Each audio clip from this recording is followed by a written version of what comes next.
pengurus yang ada di Kota Margo dan juga kita apa lagi?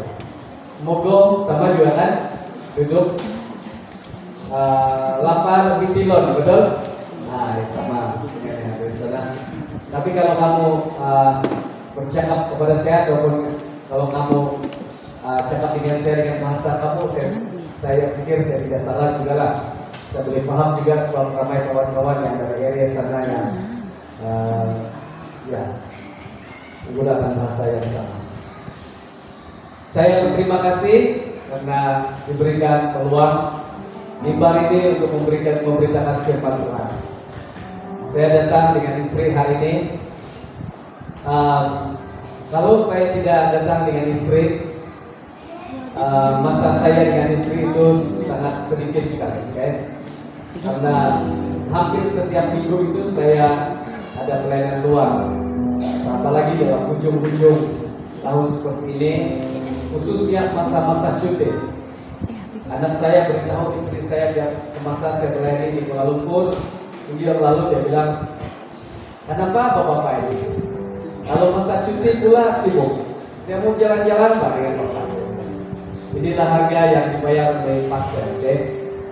Maksud saya begini, kalau pastor melayani, kadang-kala ada sacrifice sedikit dari segi masa bersama dengan keluarga. Tetapi kami sudah berbincang dengan istri. Never neglect the family, kamu bilang. Jangan tinggalkan keluarga. Jadi kami berusaha susun masa supaya saya selalu bersama dengan anak-anak dan juga dengan istri. Jadi baru hari Selasa yang lalu saya kembali tengah malam, baru sampai rumah. Selepas itu harus berehat dulu 1 hari di rumah. Kedua, malam hari Rabu ada pelayanan lagi. Selepas itu hari jadi anak saya yang sulung, sepatutnya 11 makan perayaannya belum dapat dilaksanakan. Masa saya video call dengan dia bilang, I want to celebrate my birthday together with you, dia bilang, bersama dengan kamu, dengan Bapak. So inilah. Dan hari Jumat datang di sini, kalau tidak bawa bersama dengan istri, maka sedikit pulang masa bersama dengan keluarga. Puji Tuhan, tapi Tuhan itu baik. Amin. Ini adalah kali kedua saya berkhotbah, ataupun ya saya datang di sini kali ketiga ya. Kali pertama dalam saya tidak tahu si mendiang yang ambil saya bawa berkhotbah di sini. Setelah itu perkawinan mendiang dan akhirnya hari ini bersama dengan kita semua di tempat ini. Saya harap sudah pertemuan kita ini menjadi berkat bagi kita semua. Amin. Sekali lagi saya ulangi seperti yang saya katakan kepada kita mudah-mudahan tadi malam, bahwa saya merasakan bahwa di mana-mana lawatan pelayanan yang saya hadiri, seakan ada satu suasana kerohanian yang sangat dekat dengan kita. Dan seakan-akan dia hanya seperti turun, seperti embun seperti ini. Dan itu adalah kegerakan rohani yang baru. Jadi saya berdoa supaya jemaat di tempat ini, terima kasih berkat Nabi turun kepada kamu ya. Dia akan turun seperti ini dan kamu akan melihat keajaiban Tuhan. Kamu akan melihat pembangunan rohani mulai terjadi. Dia sangat dekat dengan kita. Di mana-mana saya pergi, saya dapat merasakan kerinduan dan kehausan setiap orang untuk mencari Tuhan dan merindukan Tuhan yang menjadi sangat pribadi dan nyata dalam hidupnya. Ya, dan saya berdoa supaya sepanjang kehadiran saya di sini sekurang-kurangnya dapat menyuntik sesuatu secara rohani untuk kita semua, khususnya anak-anak muda. Anak-anak muda ini dekat dengan hati saya. Bukan saja anak-anak muda dekat dengan hati saya, tetapi pastor-pastor muda yang seperti mereka pun dekat dengan hati saya. Kamu tidak tahu kalau mereka datang ke camp saya, mereka ini saya pukul habis. Tidak boleh seorang pemimpin ataupun seorang pastor yang tidak dapat menjadi pemimpin rohani di dalam satu-satu sidang. Ini prinsip saya yang saya ajar kepada pastor-pastor muda yang ikut dalam camp saya. Saya train mereka supaya menjadi pemimpin rohani. Oke? Jadi puji Tuhan. Kalau ada di antara mereka yang mengenali saya, mereka kenal saya sebagai pastor yang sedikit tegas dan agresif. Oke? Anak-anak muda ini dekat dengan hati saya karena saya pernah muda seperti mereka juga akan tua seperti saya. Dulu saya muda dan saya tahu seperti saudara-saudari juga pernah menjadi tua, pernah menjadi muda. Dan kerinduan hati saya kepada anak-anak muda adalah begini. Mereka akan membesar, mencintai dan mengasihi Tuhan sampai selama-lamanya. Amin. Andai kata dalam perjalanan rohani mereka, kehidupan mereka, di tengah jalan ada cabaran yang terbesar, laki-laki sedikit, perempuan ramai. Jadi perempuan besar kemungkinan akan berhadapan dengan cabaran seperti ini. Andai kata terjadi cabaran dalam pemilihan pasangan hidup pun, mereka akan tetap bangkit semula, tetap menjadi anak Tuhan yang setia sampai mati. Amin. Cabaran pada waktu memilih pekerjaan, cabaran pada pelayanan, cabaran kehidupan, menantikan kedatangan Tuhan. Saya berdoa supaya anak-anak muda ini kita akan bimbing mereka supaya mereka membesar, mengasihi dan mencintai Tuhan.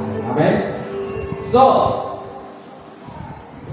dalam pelayanan saya fokuskan sangat intensif kepada bagaimana supaya anak-anak muda kalau dia masuk di gereja tempat pelayanan saya, mereka akan dibimbing sedemikian rupa supaya sekurang-kurangnya mereka akan yakin akan keselamatan mereka.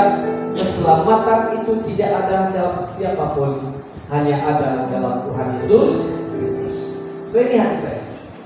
So kalau Anda melihat saya berkhotbah dengan tegas, berkhotbah dengan sedemikian rupa seperti 2 malam yang berlalu, ini karena dalam hati saya memparah ingin melihat supaya anak-anak muda generasi ini akan membesar menjadi pemimpin, menjadi pelayan Tuhan masa depan yang penuh iman dan penuh kudus. Amin. Saya belum berkhotbah lagi, dia baru berkata-kata. Pagi hari ini saya akan bawa kita membaca firman Tuhan dalam Kisah Para Rasul bab yang ketiga ayat yang pertama hingga ayat yang ke-10. Kisah Para Rasul bab yang ketiga ayat yang pertama hingga ayat yang ke-10. Waktu saya memberitakan firman Tuhan ini, dengar baik-baik jemaat Tuhan. Dalam pemberitaan firman Tuhan ini ada nasihat, sebut dengan saya nasihat. Kalau nasihat itu ada nasihat yang menggembirakan kita, mengajar kita, dan ada juga nasihat yang kadang-kala menyentuh pride kita. Apa itu pride? Kita punya sedikit kesombongan. Jadi nasihat ini kadang-kadang seperti itu. Guru besar dan cibu yang di sini paham betul bahwa pada waktu assembly pasti ada nasihat, dan nasihat itu diberikan karena berguna untuk para pelajarnya. Betul kan Guru besar? Demikian juga seorang pastor waktu berdiri di tempat ini, bila mana ada nasihat, dia sangat berguna untuk jemaatnya. Amin. Yang pertama, dalam ibadah ini, dalam khotbah ini ada nasihat. Jadi jemaat bersedialah untuk menerima nasihat. Amin. Jemaat yang tidak mau mendengar nasihat ataupun anak-anak yang tidak mendengar nasihat pasti selalunya sesat jalan kehidupan. Halo, amen. Sedemikianlah juga dalam jemaat kita. Kita mau supaya dalam gereja kita pada pagi hari ini ada nasihat yang saya berikan kepada kita. Yang kedua, ada ajaran, yaitu ada beberapa perkara yang saya ingin sampaikan kepada kita sebagai jemaat Tuhan. Dan saya berusaha untuk personalize. Apa ini personalize ini? Saya mau daratkan firman Tuhan ini dikhususkan kepada jemaat dan kepada gereja SI di sana. Karena saya melihat bahwa ada potensi Tuhan di mana Anda boleh menjadi berkat untuk bangsa-bangsa. Anda boleh menjadi berkat garam dan terang bagi dunia. Tetapi kita perlu melihat cara kerja Tuhan. Apa yang Tuhan ingin lakukan untuk gereja ini supaya menjadi berkat untuk bangsa ini. Saya mau mendengar pada masa depan bahwa kalau ada satu tulisan tentang SIB sana, akan ada satu catatan yang berkata seperti ini, bahwa SIB sana telah melakukan kehendak Allah pada zamannya. Setiap zaman ada kehendak Tuhan, dan kalau kamu hidup pada zaman ini, SIB sana melakukan kehendaknya pada zamannya. Amin. Masih bersama dengan saya ini. Yes, praise the Lord. So, Kisah Para Rasul bab yang kedua, bab yang ke bahasa bilang tadi kan? Kisah Para Rasul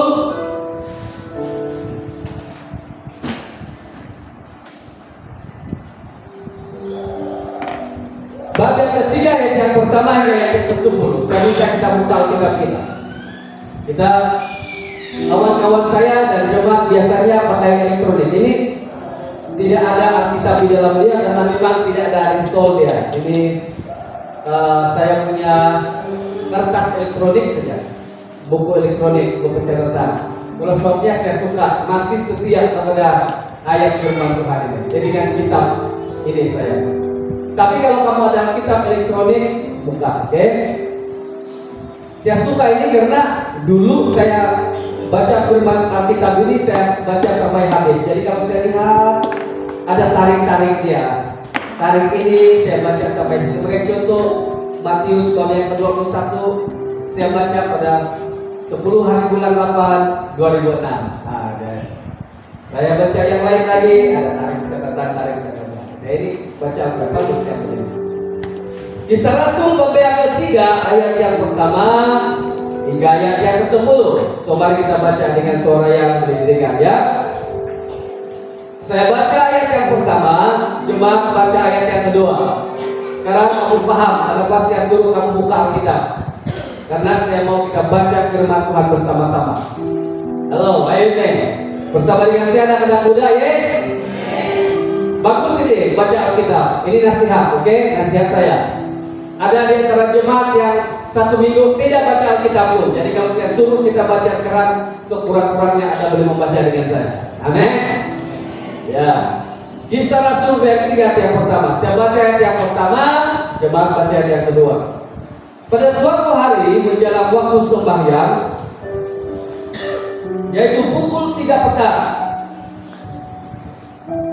naiklah Petrus dan Yohanes ke bait Allah. Ayat yang kedua, 1, 2, 3 baca. Itu ada seorang laki-laki yang lupus sejak lahirnya sehingga dia harus susu. Tiap hari orang itu diletakkan dekat pintu gerbang bait Allah yang bernama Gerbang Indah untuk meminta sedekah kepada orang yang masuk ke dalam bait Allah. Ketika orang itu melihat bahwa Petrus dan Yohanes hendak masuk ke bait Allah, ia meminta sedekah. Ayat yang keempat. Mereka menatap dia dan Petrus berkata, "Lihatlah kepada kami." Lalu orang itu menatap mereka dengan harapan akan mendapatkan sesuatu dari mereka. Ayat yang ke-6. 1, 2, 3. Tapi Petrus berkata, "Emas dan perak tidak ada padaku, tetapi apa yang kupunyai kuberikan kepadamu. Demi nama Yesus Kristus orang Nazaret itu berjalanlah." Lalu ia memegang tangan kanan orang itu dan membantu dia berdiri. Seketika itu juga wajah kaki dan mata kaki orang itu. Ayat yang 8. Dia melonjak berdiri lalu berjalan kian kemari dan mengikuti mereka ke dalam bait Allah, berjalan dan melompat-lompat serta memuji Allah. Seluruh rakyat itu melihat dia berjalan sambil memuji Allah. Ayat yang 10 dengan kuat. 1, 2, 3. Lalu mereka mengenal dia sebagai orang yang biasanya duduk meminta sedekah di gerbang indah bait Allah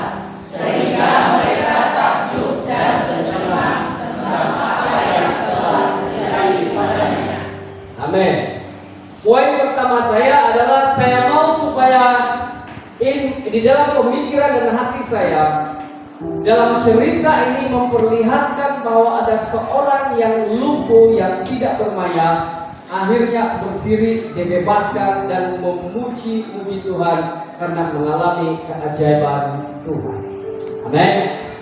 Siapa di antara kita, adakah jemaat ini ataupun gereja ini mau melihat ramai orang di sekitar Anda yang lumpuh rohani, yang mempunyai masalah rohani, tiba-tiba datang ke gereja, menyanyi memuji Tuhan, memuliakan Tuhan, bersuka cita di dalam Tuhan. Mereka datang dan bertobat, ada kesembuhan rohani terjadi di kampung ini, dan kamu juga menjadi berkat untuk kampung-kampung yang lain. Adakah sidang ini mau seperti itu? Yang mau lemah-lemahkan tangan. Karena di akhir daripada cerita ini seperti ada satu kisah tentang cerita. Kalau wayang gambar ini film movies, ending dia adalah a sweet story ending, ataupun satu kisah yang sangat manis dan menarik sekali. Karena diawali dengan kisah yang tragis daripada seseorang yang lumpuh, dan diakhiri dengan sorak-sorai bahwa ada puji-pujian dan ada sorak-sorai yang memuliakan Tuhan. Saya berdoa supaya SN di sana akan menjadi saluran berkat Tuhan, sehinggalah orang-orang yang di sekitarmu akan melompat dan memuji Tuhan, dan gereja ini tidak ada pilihan yang lain, sehingga kamu harus melaksanakan pelayanan dengan baik dan terbaik, karena ada ramai orang yang datang bersuka cita mencari Tuhan di tempat ini. So visi kita penglihatan rohani Esa di sana tidak hanya kepada bangunan semata-mata, walaupun itu penting, tetapi penglihatan Esa di sana harus sampai kepada the end of the story, bahwa pelayanan kita harus membawa kepada satu situasi di mana ada ramai orang yang akan terlepas, bebas, merdeka. Mereka akan bersorak-sorai di hadapan Tuhan karena keselamatan yang mereka terima yang dibawa oleh gereja ini. Amin. Sehingga kamu memiliki pemikiran hati perasaan Tuhan seperti itu, kamu tidak akan dapat mencapai satu pelayanan yang hebat dan luar biasa, karena limitasi pemikiran kita hanya tertuju kepada apa yang kamu ada pada waktu ini. Ayo bersama dengan saya. Saya sudah beritahu kita khotbah ini ada nasihat, ada teguran, amin, ada ajaran. Saya suka juga ini pemimpin-pemimpin pujian ahli musik ini. Tapi saya ada masalah dengan ahli musik dan pujian penyembah. Selepas dari musik terus di luar, masuk, duduk, betul. Pemusik kembali masuk. Firman Tuhan Tuhanlah. Supaya kalau saya panggil kamu nanti, susah saya kalau di luar. Tiba-tiba saya mau nyanyi panjang-panjang, susah saya. Mari, duduk. Oke, Pastor. Susah nanti kalau saya panggil main musik. Mana sudah? Sudah mau musik.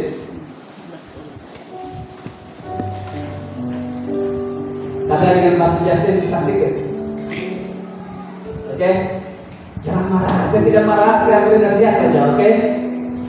Sabar dengan saya, yes? Ini bercakap tentang spiritual quality rohani. Aku tidak panggil saya nanti pun tidak apa juga lah. Yang penting saya sampai saja apa yang saya lihat dan penting. Oke, sampai mana sih? Sana dengan baik-baik. Cerita yang harus tercatat bagi satu sejarah yang ditulis pada masa depan. Perayaan 90 tahun Esa di sana.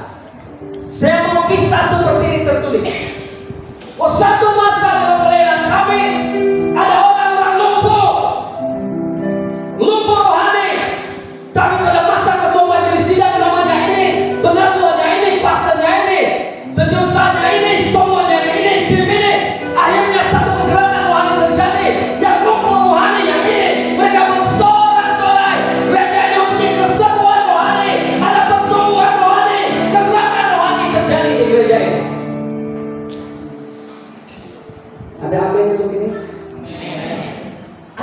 bersemangat untuk ini ataupun hanya saya yang bersemangat?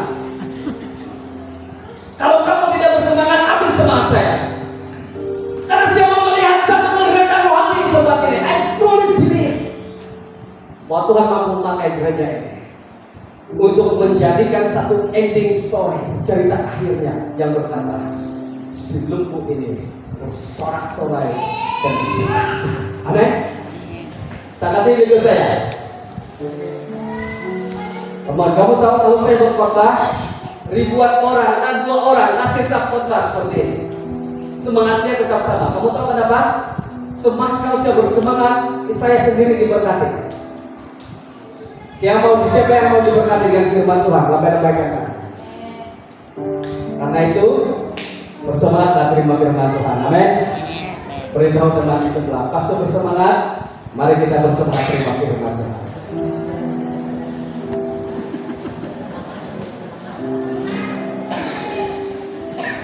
Kamu paham apa yang saya maksudkan di sana? Halo. Pastikan ada cerita tentang kamu.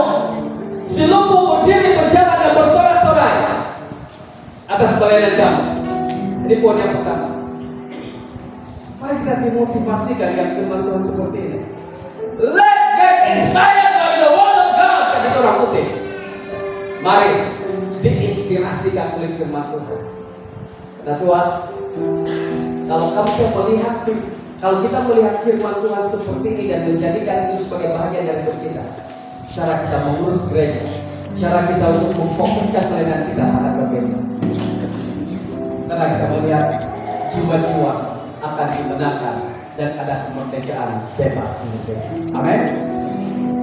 Nah, mari. Soalnya adalah bagaimana supaya gereja ini dapat sampai kepada apa yang kita maksudkan, kita harapkan, yaitu akan ada catatan bagi gereja ini bahwa ada satu pelayanan yang bombastik yang akhirnya membuatkan orang lain melihat, wow, saya tahu dulu dia si lumpuh di Kembang Indah, tapi karena pelayanan daripada sangat yang luar biasa seperti itu, maka ada orang-orang yang dimerdekakan merdeka dan mereka melompat-lompat dan bersuka cita dan mereka mengalami Tuhan dalam hidup dia. Bagaimana Esa di sana boleh menjadi berkat? Saya akan berikan kepada kita satu poin. Bagaimana Esa di sana ini boleh menjadi berkat? Ya.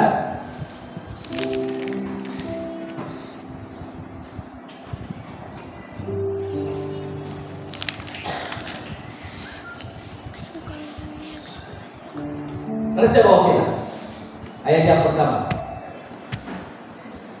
Pada satu hari, ini adalah kunci dia, yang menjadi berkat, yang dipakai Tuhan, yang melihat pekerjaan Tuhan, yang lumpuh berjalan, kerohaniannya dipulihkan dan menjadi berkat orang lain. Yang mau melihat dia angkat tangan. Sadar mau melihat, mau mengalami ajaib Tuhan, mau dipakai Tuhan. Yang mau dipakai Tuhan, lambai-lambaikan tangan.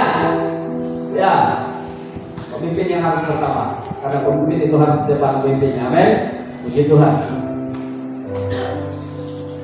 Kisah para Rasul bab yang ketiga yang pertama dikatakan, pada satu hari menjelang waktu sembahyang, itu pukul 3 petang. Dari sana saja kita sudah mulai belajar bahwa sebenarnya Yohanes dan murid-murid Tuhan Yesus masih lagi beribadat pada jam-jam seperti ibadat Yahudi. Orang Yahudi kalau Anda baca kitab Daniel berdoa 3 kali, dan antara lain adalah jam 3 petang.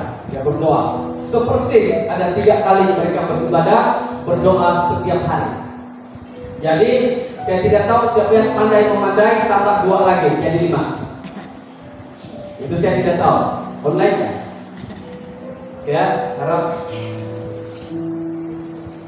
Ya, kamu paham maksud saya kan? Israel, Yahudi 3 kali.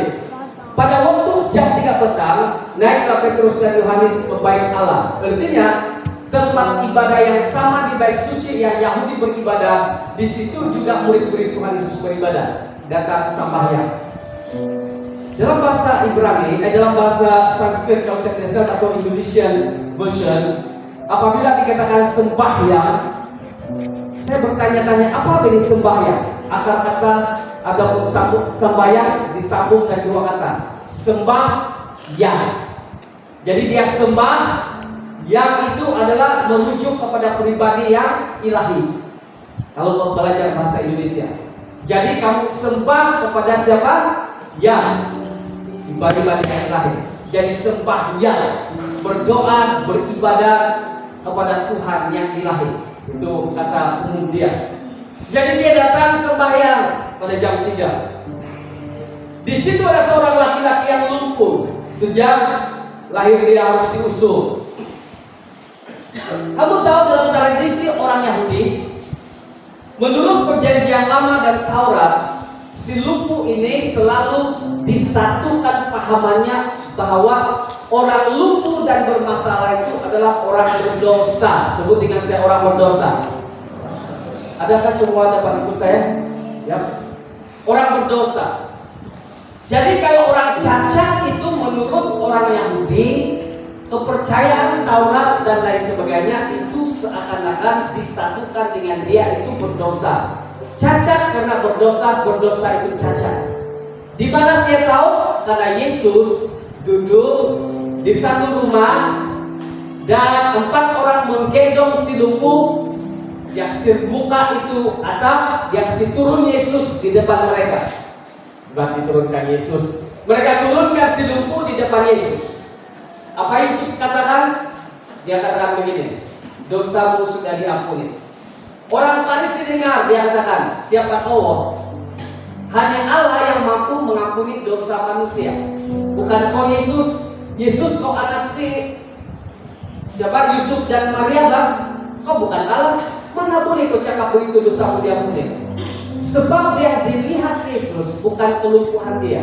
Sebab kepercayaan orang Yahudi berkata seperti ini, orang yang lumpuh adalah orang yang berdosa.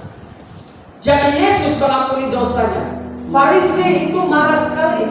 Tidak boleh begitu, kamu boleh dihukum mati. Sebab kamu menduakan Tuhan, menyamakan diri kamu dengan Allah, hanya karena Allah yang mampu mengampuni dosa manusia.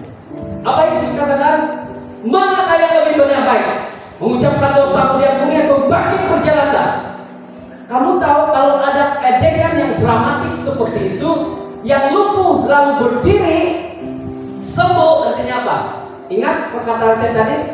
Yang lumpuh itu berdosa, berdosa itu lumpuh, disatukan. Jadi Yesus mampu untuk mengampuni dosa manusia. Buktinya apa? Karena pada kepercayaan orang Yahudi, si lumpuh ini berdosa, maka kalau dia berdiri, betul dosanya sudah diampuni. Amin. Dapat tangkap deh, belajar sesuatu hari ini. Yes. So akhirnya apa yang terjadi pada si lumpuh? Yang ada di bait gerbang indah itu, saudara, dia duduk. Dan menurut tradisi tentang penyembahan, menyembah Allah di bait suci, tidak boleh ada binatang yang cacat dipersembahkan di bait suci. Halo? Tidak boleh.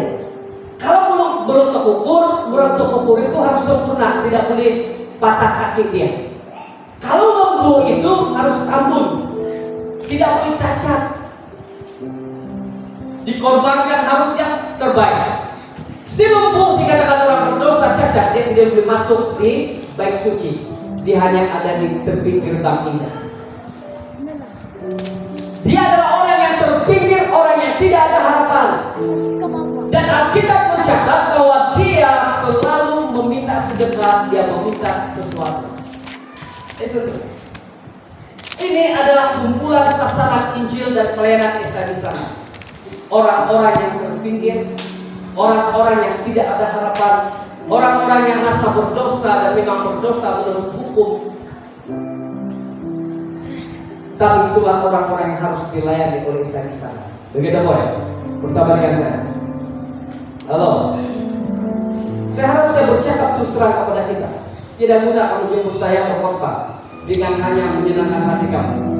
Tujuan saya adalah supaya menginspirasikan kamu supaya pelayanan kita lebih maju lagi ke depan. Amin. Amin. Termasuk pujian penyembahan juga. Sebentar tadi. Right.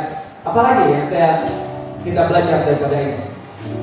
So, si lumpuh ini tidak ada harapan. Dia meminta-minta. mau berjalan. Kamu tahu si lumpuh ini selalu lihat orang naik ke bait suci, beribadah, naik ke bait suci, beribadah dan keluar lagi, ikut laluan di gerbang indah, ini gerbang indah dia duduk, ini laluan keluar masuk ke bait suci. Coba bayangkan bahwa seorang si lumpuh berasa diri berdosa, berasa diri orang yang tidak bermaya, yang tidak layak, terkutuk rasa dia. Melihat kamu semua untuk lalu lalang datang ke gereja. Ada orang yang pada masa kamu pulang, kemudian mereka melihat cahaya di wajahmu. Lihat di wajahmu kemuliaan Tuhan. Ku kasih kau dengan kasih Tuhan. Amin. Orang Kristen waktu mereka keluar dari bait suci, sebenarnya ada kemuliaan Tuhan di wajah kita. Tidak hitam, ringan di wajah kita ini. Ada cahaya. Waktu saya melayani di Kuala Lumpur baru-baru ini di Sudan, dan kami lalu untuk mendoakan beberapa orang di situ. Kesaksian mereka adalah begini: kami melihat cahaya memancar yang keluar daripada muka saya, ada suatu cahaya keluar. Dan sedang waktu kami melayani, fokus bekerja yang luar biasa. Ada cahaya kemuliaan sebenarnya yang memancar di wajah kita. Bayangkan saudara, si lumpuh duduk ini, dia melihat setiap waktu petang jam 3 ataupun masa-masa sembahyang, orang masuk si lumpuh di sini, dia mempersembahkan korban, mereka keluar.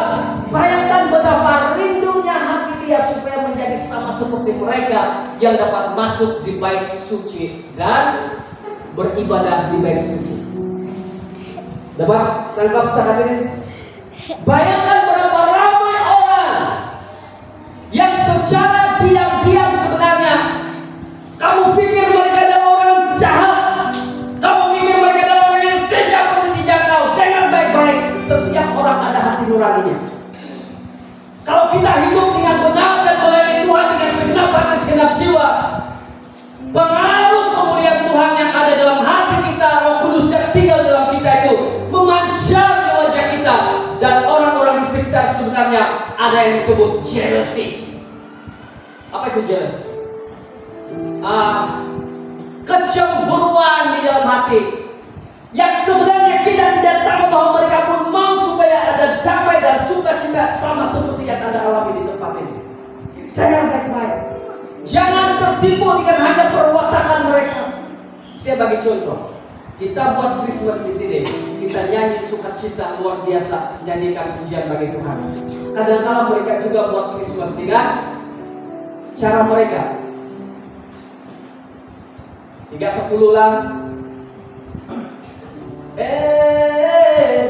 Aramaite. Mereka bikin, kamu tahu kenapa? Sebenarnya mereka mau supaya mereka juga mengalami satu damai dan sukacita.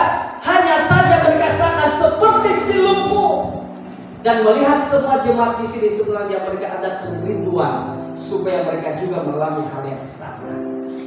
Namanya si lumpuh, untuk dia sembuh sendiri dia tidak dapat. Halo, dia tidak dapat menyembuhkan diri dia. Lalu Yohanes dan Petrus masuk bait suci. Apa yang dia minta? Seperti biasa, dia expect sesuatu supaya menerima uang ringgit. Sama dengan saya? Nah, ayat yang seterusnya. Si lumpuh meminta sesuatu. Ingat, sebelum saya masuk ini, matlamat saya adalah akhir daripada cerita catatan kebisanan adalah si lumpuh ini bersuka cita dan memuji menyembah Tuhan. Amen. Kalau kamu mau supaya di tempat ini pujian penyembahan dia, ibadah dia berbeza, lihat cerita ini. Akhir cerita adalah ada pujian, ada penyembahan, ada sukacita. Tapi dia tidak hanya ciptakan itu sendiri, dia ada prosesnya. Jadi si lumpuh ini meminta. Apa jawaban Petrus? Coba ayat yang seterusnya.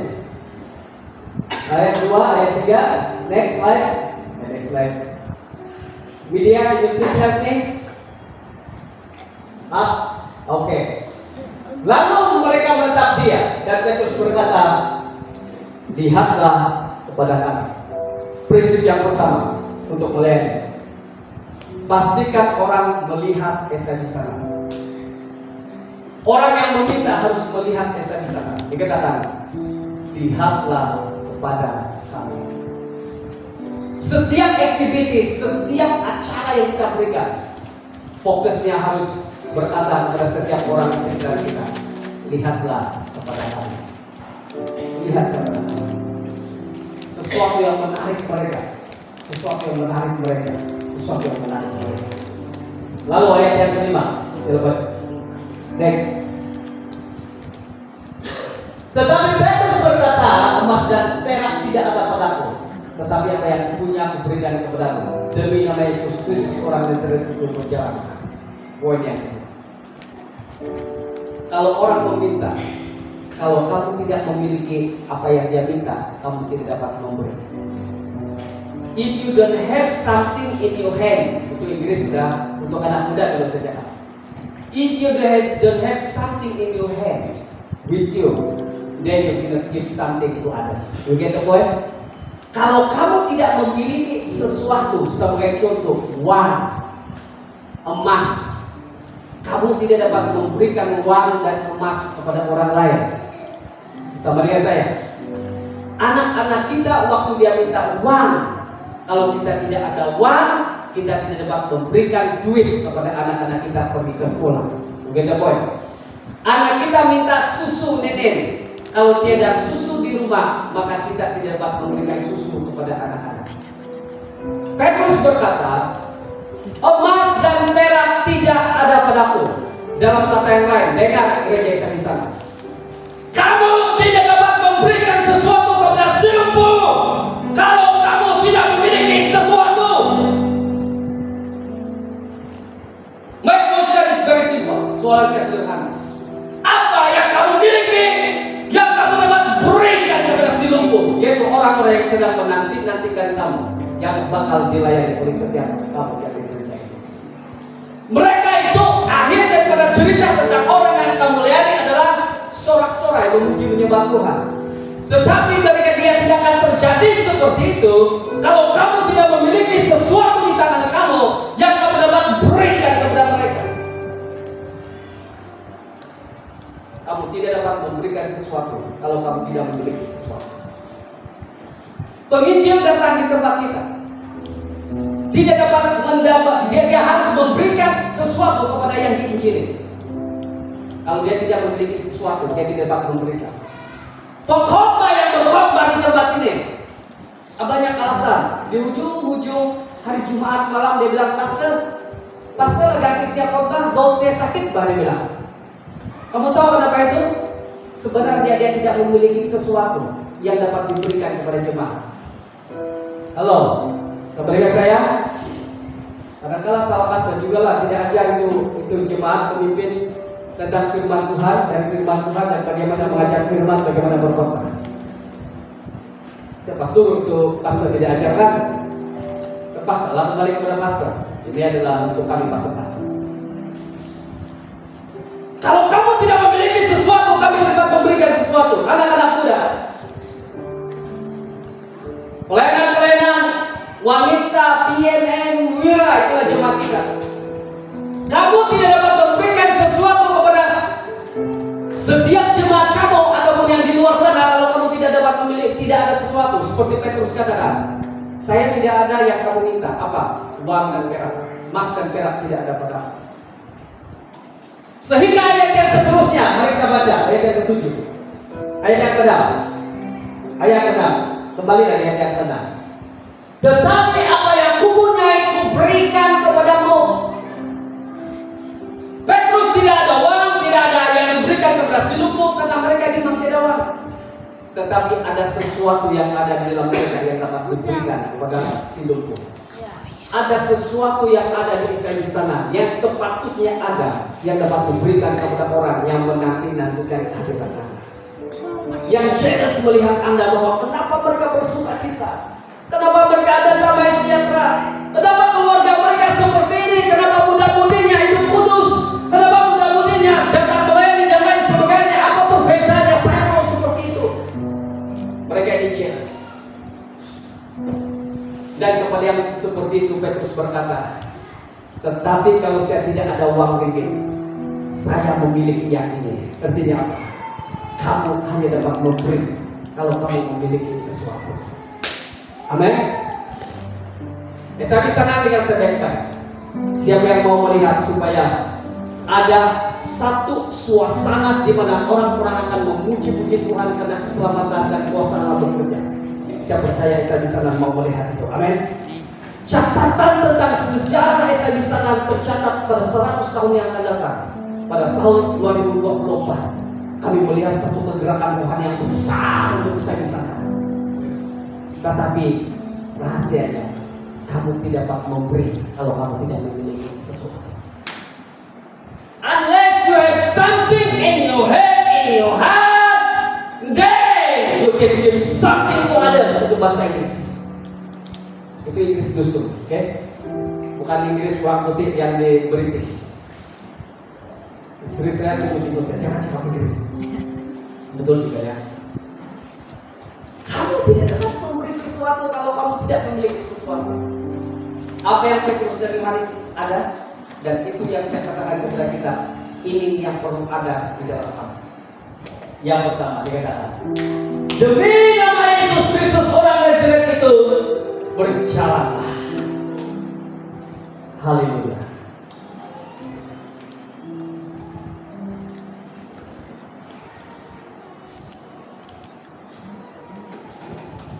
Lalu tengah keadaan yang seperti itu, apa yang terjadi sekarang? Dia mengambil tangan, maka kuatlah orang itu dan mereka berjalan. Ada dua perkara yang Petrus dan Yohanes ada. Yang pertama, ayat yang ke-6 ini, nama Yesus Kristus.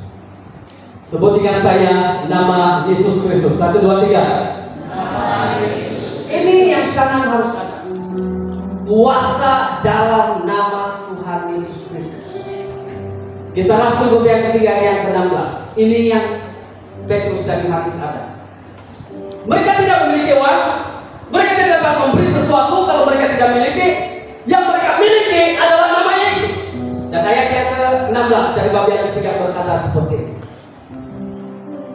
16. Ini dia.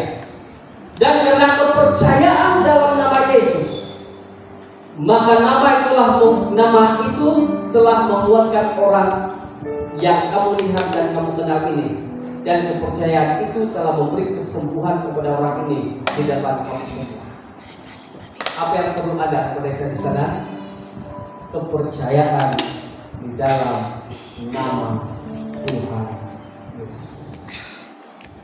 Don't kompromi, jangan kompromi tentang Yesus di gereja ini. Amin. Ajar tentang Yesus, ajar ketuhanan, ajar kasih, ajar kedahsyatan luar biasa.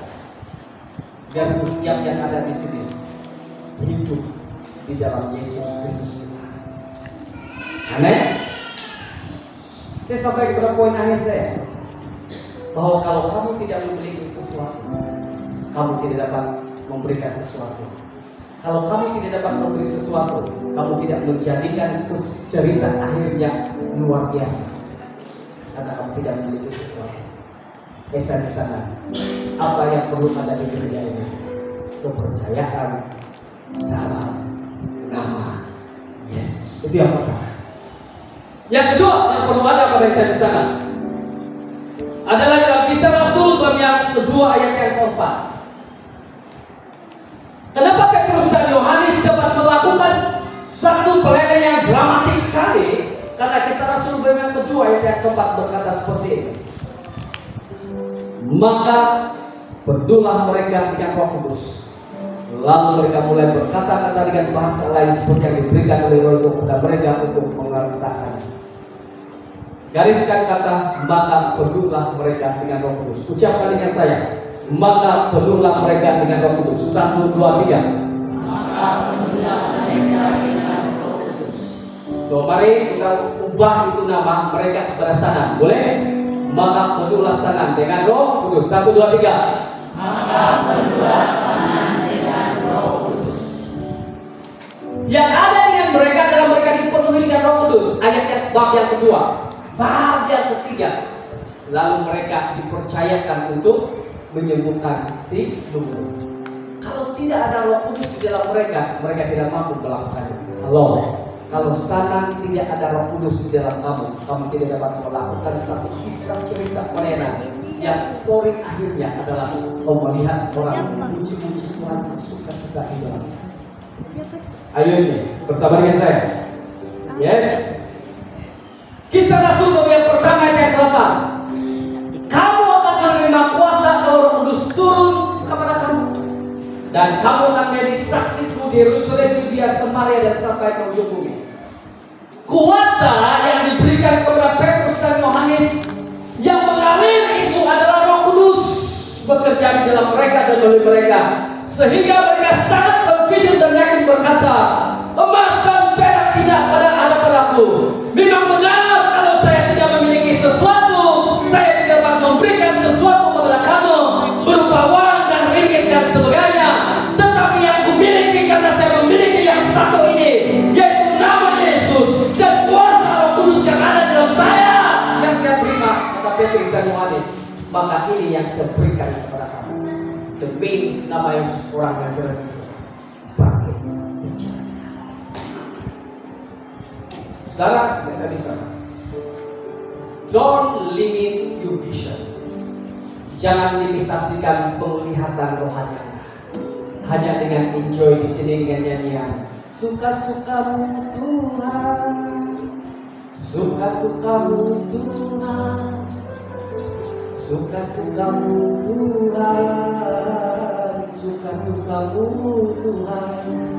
Kita enjoy sendiri. It's beyond. Dia jauh dari mana itu. Dia ingin melihat supaya orang-orang yang jealous itu, mereka ini sebenarnya sedang jealous karena mereka melihat kemuliaan Tuhan berpanjang di wajah kamu. Mereka mau supaya mereka juga seperti kamu.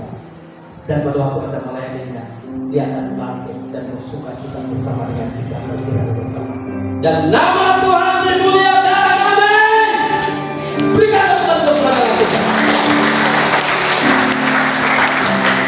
Message ini saya sampaikan kepada kita supaya sana akan bangkit dalam potensi rohani yang Tuhan sediakan kepada kita. Saya berdiri di tempat ini berbicara secara profetik daripada firman Tuhan. Dan kalau kamu menangkapnya sebagai kebenaran, gerejamu tidak akan sama lagi. Mari kita berdiri bersama-sama.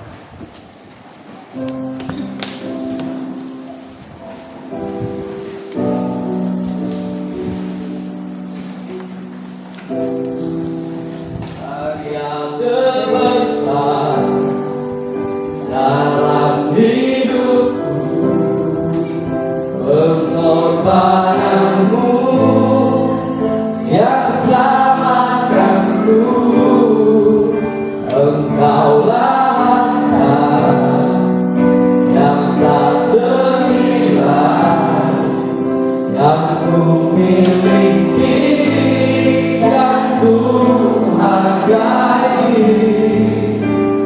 Yesus, Engkau ku kagumi. Coba nyanyikan karya terbesar.